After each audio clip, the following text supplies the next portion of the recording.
Olá, hoje nós vamos estudar os Salmos 145 a 148.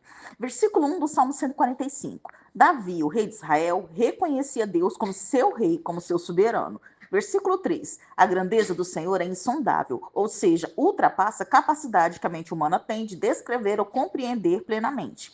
Versículo 4. Os pais tinham o dever de apresentar a seus filhos os caminhos do Senhor, como em Deuteronômio 6, versículos 20 a 25, e a Páscoa fez disso um ritual. Versículos 5 a 7. Esta sessão enfoca o louvor nos grandes feitos que protegeram o povo do Senhor e promoveram as condições nas quais eles podem florescer na verdadeira piedade. Essas ações expressam a imensa bondade de Deus e sua justiça. Versículo 8.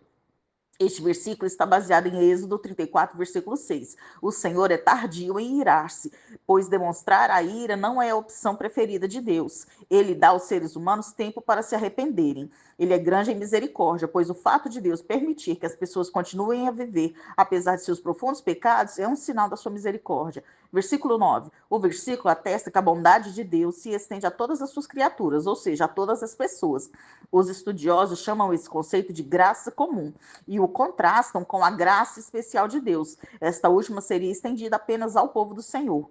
Versículos 10 a 13. Esta sessão celebra a maravilha de fazer parte do reino de Deus. Davi refere-se aqui ao sentido mais amplo de reino na Escritura, isto é, Deus, o eterno rei, governando todas as coisas desde antes da criação e a partir daí eternamente. O povo de Deus deve ver o reinado dele como um presente de sua bondade, não como um fardo. Versículo 14.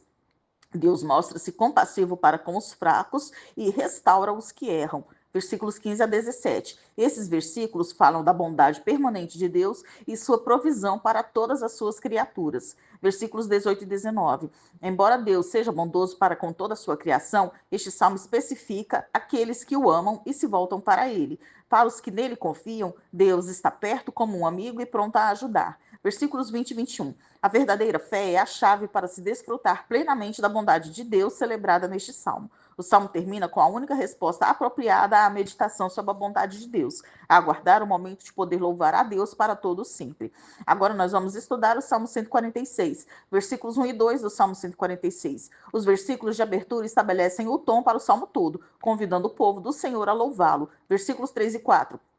Em comparação ao Senhor, o Deus verdadeiro, é inútil colocar a confiança em príncipes, que são meros mortais. Os governos e os exércitos têm seu lugar, mas seu poder meramente humano não é decisivo no mundo que Deus dirige. Versículos 5 e 6. A expressão Deus de Jacó relembra a história primitiva de Israel antes de se tornar uma nação estabelecida. A pessoa pode confiar no Senhor Deus, que é o Criador, onipotente e poderoso. A integridade do Senhor é garantida por sua natureza santa. Versículos 7 a 9. O salmista enfatiza a provisão fiel de Deus e seu papel como libertador, pois Deus defende a causa dos cidadãos mais vulneráveis de Israel. Essa prática se baseia na lei cultual que foi estabelecida logo no início da história de Israel, em Êxodo 22 e Deuteronômio 24. Versículo 10. O Senhor, como rei de Israel, reinará eternamente, prestando a ajuda que reis da terra não podem fornecer. Porque o Senhor reina para sempre, os servos fiéis de Deus devem louvá-lo agora. Agora nós vamos estudar o Salmo 147, versículo 2 do Salmo 147. Esse verso se refere provavelmente ao retorno dos judeus à terra prometida após o decreto de Ciro, que marcou o fim do exílio babilônico. A edificação de Jerusalém pode ser vista nos livros de Neemias e Esdras. Versículo 3. Aparentemente, a restauração e o retorno de Israel à sua terra são expressos como sendo uma cura espiritual e física. Versículos 4 e 5. Enquanto o Senhor conta as estrelas, a humanidade é incapaz de medir o entendimento do Senhor. Deus tem a sabedoria e o poder para executar seus propósitos. Versículos 7 a 11. Estes versículos falam da provisão universal de Deus como a chuva, para que todos os animais tenham alimento. E também fala do cuidado especial com seus fiéis. Os piedosos estão seguros, não porque têm força superior como cavalos ou músculos, mas porque eles temem a Deus e esperam na sua misericórdia, e o Senhor se agrada deles. Versículos 12 a 20. Jerusalém, edificada para todo o povo de Deus, é chamada a louvar o Senhor, que é o único que oferece segurança e prosperidade para seu povo. O Senhor controla todos os fenômenos da natureza, como a neve, a geada e o gelo, que, quando derretidos, produzem águas correntes. Ele é capaz de suprir o seu povo com paz e o melhor do trigo, e, acima de tudo isso, ele distinguiu o seu povo de todos os outros, com sua palavra, as suas leis e os seus preceitos. Estes são termos de Deus para a revelação da aliança para seu povo, e são a base para que seus fiéis sempre louvem o Senhor. Agora nós vamos estudar o Salmo 148, versículos 1 e 6 do Salmo 148.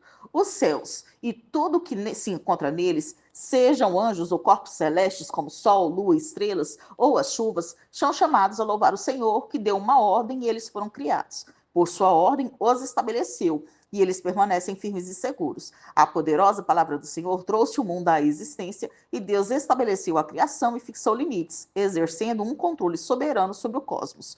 Versículos 7 a 12. Nestes versículos, o Salmo convida as criaturas sob os céus a louvarem o Senhor, os monstros marinhos, ou seja, as baleias, e todos os abismos do oceano, junto com os elementos do tempo, como fogo, raios, granizo, neve, vapor e ventos fortes. Também convida os montes e todas as colinas, as árvores e todos os cedros, e os animais como feras e todo o gado, animais que rastejam e aves. Todas essas criaturas devem oferecer seu louvor de acordo com sua natureza, pois para isso foram criadas. Da mesma forma, toda a humanidade, com todos os povos e grupos de todas as faixas etárias, devem louvar de acordo com sua natureza, pois para isso foram criados. Versículos 13 e 14. Um tema recorrente nos Salmos é o fato de que toda a humanidade deve louvar o Senhor, o único Deus verdadeiro, pois só o seu nome é excelso. E Deus concedeu um privilégio inimaginável para Israel ao chamá-los para ser o povo que lhe é chegado, ao fazer-lhes promessas e ao formá-los para serem um instrumento adequado para levar o conhecimento de Deus ao restante do mundo. Por isso, as maravilhas que Deus operou para trazer o louvor de todos os seus santos acabará por permitir que todo o mundo responda ao convite de louvar o nome do Senhor. Nós terminamos aqui o estudo dos Salmos 145 a 148.